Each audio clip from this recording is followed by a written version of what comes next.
The small agreement strategy. Have you ever noticed how difficult it can be to say no after you've already said yes once? It might start with something small, a simple request, something easy, something harmless. Can you help me for a minute? Can you give me a quick opinion? Can you take a look at this?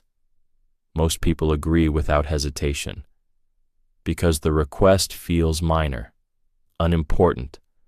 But something interesting happens after that first agreement.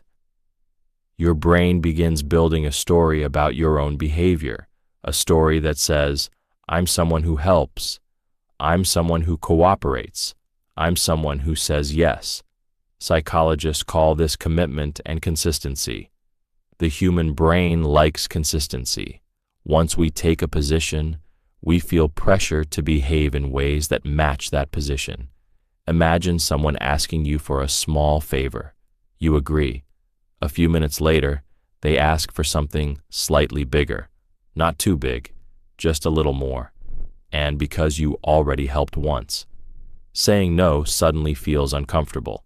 Your mind begins rationalizing. Well, I already started helping. Maybe I should just finish.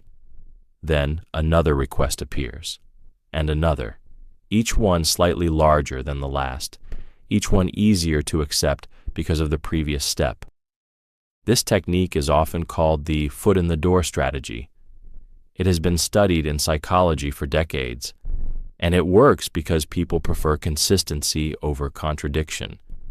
Saying yes once creates a psychological path, and the brain tends to continue walking down that path.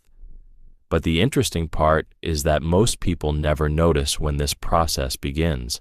The first request seems harmless. The second seems reasonable. The third seems like a continuation, and suddenly, you are involved in something much larger than the original request. This strategy appears in many areas of life: marketing, sales, social pressure, even manipulation, because small agreements can slowly reshape larger decisions.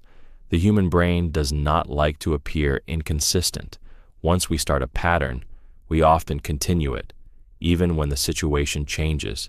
This is why understanding small commitments is important, because influence rarely begins with large demands. It begins with small ones, almost invisible ones. So the next time someone asks you for something small, pause for a moment, because sometimes the smallest yes is the beginning of a much larger decision.